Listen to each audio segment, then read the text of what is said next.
देखो, आज से 1000 साल 2000 साल पहले क्या था वो मेरे को तो पूरी नॉलेज नहीं है।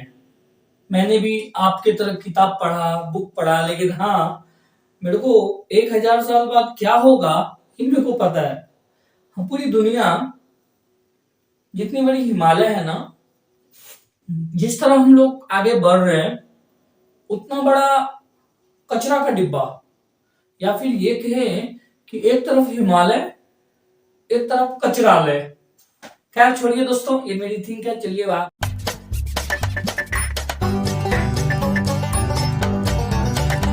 आप आते हैं। आज की टॉपिक बहुत ही इंपॉर्टेंट है। यदि आप लोग किसी एग्जाम की तैयारी कर रहे हैं, स्पेशल बीपीएससी या फिर पीसीएस या फिर एसएससी, फिर जीडीपीएस, यूपीपीएससी, कोई भी एग्जाम, या फिर क्लास 7 में है आप, क्लास 6 में है आप, तो आपको तो पता ही होना चाहिए सॉइल क्या है, मिट्टी क्या है। मुझे याद है जब हम छोटे क्लास में थे तो मुझसे मेरा टीचर पूछा था कि भाई बताओ सॉइल क्या है, मिट्टी क्या है। तो मिट्टी, ये है मिट्टी। मैंने उठा लिया और दिखा दिया, ओ भाई ये मिट्टी है। लेकिन नहीं रे मेरे भाई, ये जो मिट्टी शब्द है ना, मिट्टी, आखिर क्यों भारत सरकार हो या फिर पूरे दुनिया के जो अलग अलग तरह के सरकार होते हैं, इस संबंध में कड़ा कदम उठाया है। मैं आज एक एक चीज को बताऊंगा और टेक्निकली सारी चीजों को क्लियर करूंगा। बने रहो ना, स्किप करके भागने की कोशिश मत करना। देखो, हजारों लाखों साल जब मिट्टी पे प्रेशर, जब पत्थरों पे या पहाड़ों पे ज्यादा प्रेशर आता है, हवाओं का, पानी का, तूफान का, पूरी की पूरी प्रेशर आती है, तो ये प्रेशर क्या करता है, उसे छोटे छोटे कणों में तोड़ते जाता है, तोड़ते जाता है, तोड़ते जाता है, टूटते टूटते टूटते टूटते फाइनली वो मिट्टी का रूप ले लेता है। एक चीज मैंने बताना भूल गया कि इस टॉपिक पे, ये हिंदी मीडियम है, ठीक इंग्लिश मीडियम भी मैं जल्द से जल्द पोस्ट करूंगा, तो इसीलिए पैनिक होने की आवश्यकता नहीं कि सर आप तो खाली हिंदी मीडियम ही दे रहे हैं। नहीं, मेरे व्यूअर्स ज्यादा जो है मैं उसी को फॉलो कर रहा हूँ। मैं इंग्लिश मीडियम भी जल्द से जल्द डालने वाला हूँ, तो प्लीज यार पैनिक मत हो। चलो देखो, भारत की में मिट्टी, भारत में कौन कौन सी मिट्टी है और ये मिट्टी की जानकारी हमें क्यों होनी चाहिए। तो मिट्टी की जानकारी होगी तब तो पता चलेगी कि फसल कैसी होगी, कहाँ होगी, कितनी करनी है, बिना मतलब का। अब मान लो कि ऐश्वर्या दीदी की तो शादी हो गई, वही बच्चन धूम धूम, हाँ ऐश्वर्या राय, अब उसकी शादी हो गई। यदि मैं झूठे से या एक कल्पना मात्र करूं कि मैं उसी से शादी करूंगा, हम होंगे कामयाब एक दिन, पूरी श्रद्धा के साथ पूरी ताकत लगा दिए, भाई साहब ये इम्पॉसिबल है। रेस का दौड़ वहां है और दौड़ आप वहां रहे हो संभव नहीं कि तुम जीत जाओ, है ना। आपदा को अवसर बनाना सबकी बस की बात नहीं। आप आए हैं इसीलिए आपको मैं बता रहा हूं। तो देखो, भारत में, भारत की मिट्टी के बारे में निर्णय या फिर इस बारे में अनुशंसा करने की जो जिम्मेदारी है, वो भारतीय कृषि अनुसंधान परिषद, यानी कि इंडियन एग्रीकल्चर रिसर्च सेंटर या फिर ऑर्गेनाइजेशन कर सकते हो, उनको ये अधिकार है। अब इनके जो सारे साइंटिस्ट हैं जो इसका अध्ययन करते हैं, जिसे पेडियोलॉजी या एपिडियोलॉजी कहते हैं, तो वो सारे साइंटिस्ट ने भारत की अलग अलग जगहों पे जाके काफी मेहनत करने के बाद उसे ज्ञान प्राप्त हुआ, नॉलेज हुआ। क्या हुआ कि भारत में 4 तरह की मिट्टी बहुत खास तौर पे पाई जाती है। पहली है जलोढ़ मिट्टी, ठीक है जी। दूसरी है काली मिट्टी, मेरे कलर को देख लो, मैं थोड़ा सा गोरा हूं ना, ठीक है। तीसरा है लाल मिट्टी और चौथा है लेटराइट मिट्टी। ये एक एक मिट्टी के स्टेप को हम लोग समझेंगे, आखिर क्यों, कैसे, कब, क्यों किसान हमारी आत्महत्या कर रही है, ठीक है। अब मैं पहले टॉपिक लेता हूं लेटराइट मिट्टी की। लू ना, नहीं ना, ठीक है। लेटराइट को मैं लास्ट में लेता हूं, पहले लेता हूं जलोढ़ मिट्टी। अब ये मिट्टी क्या है, अब देखो ये जो नदी बह रही है, जो नदी है ना, नदी आप अपने साथ जो मिट्टी को लाती है, अपने साथ मतलब जो बहती है, ये जो बहने वाली काम करती है, तो पानी पानी जैसे फ्लोट करता है, पानी जैसे बहता है तो अपने साथ कुछ कणों को, धूल को लेके जाता है। तो इस तरह की जो मिट्टी होती है, जो नदियों के बहाव के साथ डेवलप होती है, एक जगह से दूसरे जगह जाती है, वैसे मिट्टी को हम जलोढ़ मिट्टी कहते हैं। कॉन्सेप्ट क्लियर है? देखो, जलोढ़ मिट्टी में सबसे ज्यादा यदि कोई चीज है, सबसे ज्यादा, तो वो है पोटास। और जिस भी मिट्टी में पोटासियम या पोटास की मात्रा ज्यादा होती है, बाय गॉड नसीब चेंज हो गई उस मिट्टी की, वो तो बहुत ही ज्यादा फ्रूटफुल होगा, वो एग्रीकल्चर के दृष्टिकोण से माइंड ब्लोइंग होगा। तो ये जो जलोढ़ मिट्टी है, इसके अंदर पोटास की मात्रा बहुत ज्यादा है, और नाइट्रोजन और फास्फोरस, चाहे ह्यूमस, ये सारी चीजों की मात्रा बाकी एलिमेंट के मुकाबले कम होगी। और याद रखो, जिस मिट्टी में नाइट्रोजन की मात्रा कम होती है, जिस मिट्टी में मतलब कि जिस मिट्टी में यानी कि तुम्हारा नाइट्रोजन की मात्रा कम होती है, फास्फोरस की मात्रा कम होती है, जिसमें ह्यूमस लिमिट मात्रा में होती है, वो मिट्टी परफेक्ट होता है फसल के लिए। और जिस मिट्टी में नाइट्रोजन बहुत है, उसके फास्फोरस भी बहुत है, फिर तुम्हें पता है कि वो मिट्टी फिर खेती के लिए होती ही नहीं है, नहीं ना होती है। तो जिसमें पोटास की मात्रा सही ढंग से हो, ठीक ठाक हो, वैसी मिट्टी हमारे पास है अवेलेबल, जो जलोढ़ मिट्टी है। और ये भाई साहब पूरे भारत का, मान लो कि ये तुम्हारा भारत है, इसमें 22% भाग जो है, 22% भाग ये जलोढ़ मिट्टी है हमारे पास। ये सबसे बड़ी बात है, सबसे खुशकिस्मती है हमारे पास कि 22% पूरे इंडिया का 22% भाग जो है जलोढ़ मिट्टी है। अब एक खास बात देखो, इसमें चूंकि ये सबसे ज्यादा उर्वरक है, सबसे ज्यादा फ्रूटफुल है, इसके अंदर अच्छी मात्रा में धान होता है, गेहूं, मक्का, तिलहन। अच्छा, तिलहन जानते हो? तिलहन, दलहन, तिलहन मतलब होता है तिलहन को या तिलहन को, वैसे सीड्स जैसे कि चना है, मूंगफली है, राई, तोरी है, जिससे तेल निकलता हो, तिलहन। और दलहन जो दाल वाले आइटम्स होते हैं, आलू, प्याज, ये सारे चीज। क्यों यहाँ पे क्यों ज्यादा है? क्योंकि इस वाले जो मिट्टी है, इस मिट्टी में नाइट्रोजन कम है, फास्फोरस कम है, बाकी एलिमेंट कम है, जो कि हमारी खेती को, हमारी मतलब आज की टॉपिक जो है हमारा राजा जलोढ़ मिट्टी की जो एरिया को फ्रूटफुल बनाने में मदद करता है, इसीलिए सब कम है। यदि इसमें नाइट्रोजन की मात्रा ज्यादा होती तो ये मिट्टी बेकार हो जाती, फिर ये मिट्टी उतनी उपजाऊ नहीं होती जितनी की होनी चाहिए थी। ठीक है, अब देखो, इसका ये जो जलोढ़ मिट्टी है, भारत के जितने भी एरिया हैं, यानी कि कह सकते हो तटवर्तीय जितने भी मैदान है, तटीय मैदान, जितने भी तट यानी कि बड़े बड़े नदी के बगल में।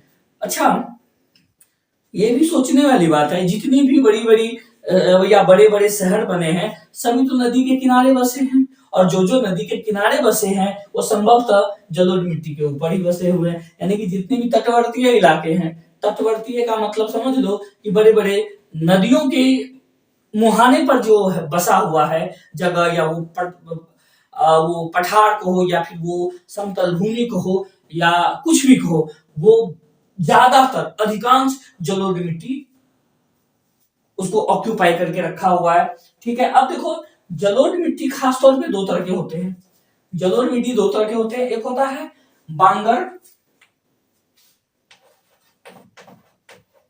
और दूसरा होता है खादर। अब ये खादर और बांगर क्या होता है? तो देखो, जो एकदम नया मिट्टी है, जो एकदम नया है, वो खादर मिट्टी होता है। और जो पुरानी मिट्टी है, कौन सी मिट्टी? जो जलोढ़ पुरानी मिट्टी है, वो बांगर मिट्टी कहलाती है। ठीक है, अब हम लोग इसके बाद की टॉपिक है काली मिट्टी। अब काली मिट्टी के ऊपर ध्यान देंगे। चलो एक बार उसको रिवाइज कर लेते हैं। जलोढ़ मिट्टी के ऊपर सबसे बड़ी बात है, ये नदी के द्वारा जो फ्लोट की गई जो होती है, धूल प्रदूषण या फिर इस तरह की मिट्टी जो डेवलप होती है, वैसी मिट्टी जलोढ़ मिट्टी कहलाती है। इसके अंदर पोटास की मात्रा बहुत होती है, ये एग्जाम में बार बार पूछा जाता है। जलोढ़ मिट्टी में सबसे ज्यादा क्या पाई जाती है? जलोढ़ मिट्टी में पोटास की मात्रा, बहुलता बहुत ज्यादा होती है। इसके अंदर नाइट्रोजन, फास्फोरस और ह्यूमस की मात्रा कम होती है। इसके कम होने के कारण ये जमीन बहुत ज्यादा फ्रूटफुल होता है। भारत के 22% भागों पर, कितने प्रतिशत भागों पर? 22% भागों पर जलोढ़ मिट्टी का कब्जा है। जितने भी तटवर्तीय इलाके हैं जहां पे बड़ी मात्रा में खेती होती है, वो सारे जगह ऑक्यूपाई है किस मिट्टी के द्वारा? जलोढ़ मिट्टी के द्वारा। यानी कि कह सकते हो इस जगह पे प्रचुर मात्रा में धान, गेहूं, मक्का और तिलहन होती है। ठीक है दोस्तों, मैं इसी के साथ ये वाली टॉपिक, कौन सी टॉपिक? जलोढ़ मिट्टी की।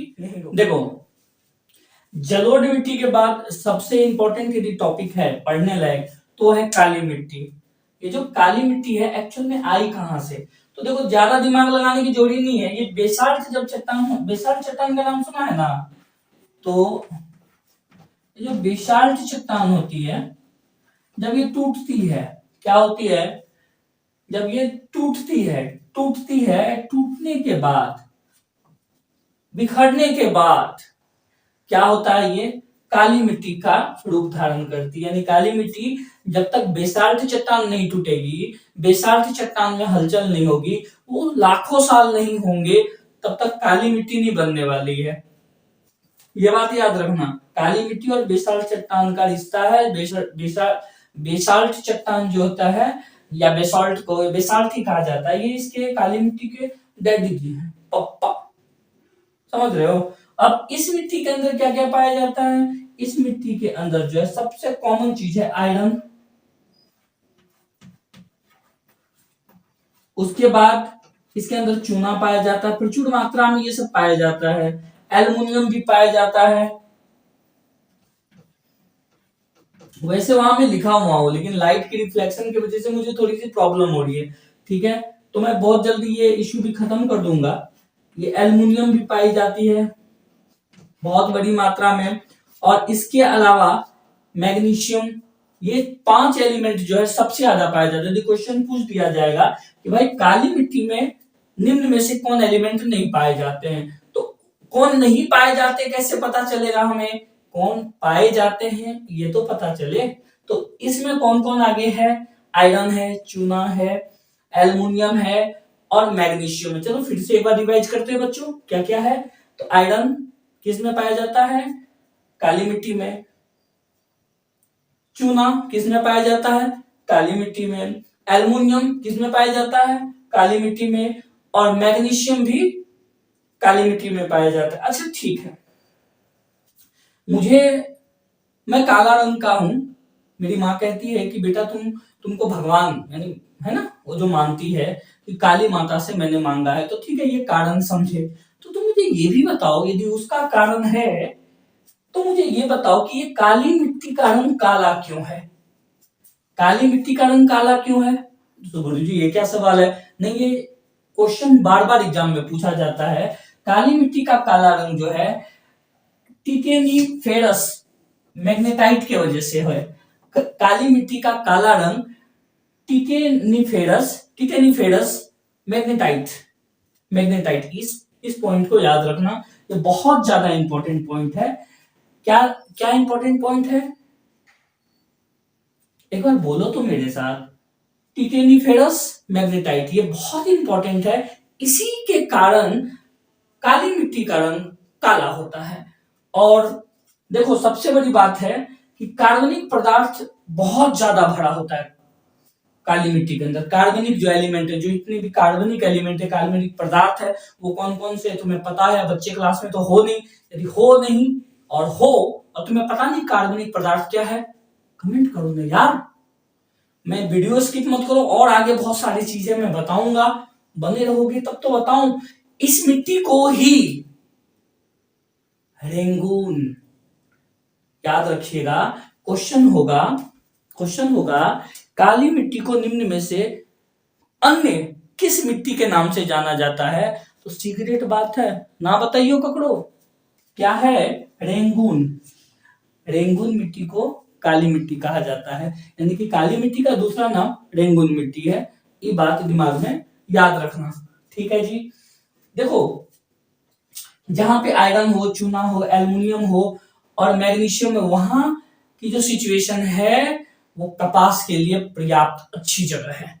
यानी कि इस मिट्टी पे कपास की खेती बहुत अधिक हो सकती है। अब मन में होगा कि क्या सर बाकी खेती नहीं हो सकती? हो सकती है मेरे भाई, हो सकती है। यहाँ पे गेहूं भी हो सकती है, यहाँ पे चावल भी हो सकती है, लेकिन सही जिसके लिए पर्याप्त एलिमेंट है, यहाँ होगी ये जबरदस्ती काम हुआ। अभी मुझे यदि कहोगे कि सर आप फ्रेंच सिखा सकते हैं क्या? मुझे नहीं आता, लेकिन पेट के लिए तो सिखा सकते हैं। आप कमेंट करोगे तो मैं कुछ से कुछ बोलूंगा, यूट्यूब देखूंगा, मैं भी ब्लॉगिंग करूंगा, कुछ भी करूंगा, पर आपको सिखाऊंगा।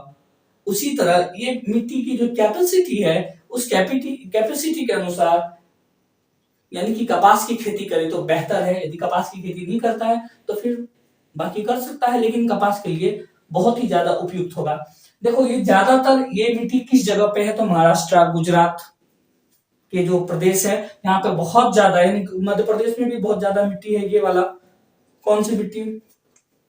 काली मिट्टी, ठीक है। बाकी अब बचा मेरे पास लाल मिट्टी और लेटराइट मिट्टी, तो इसके बारे में अगले वीडियो में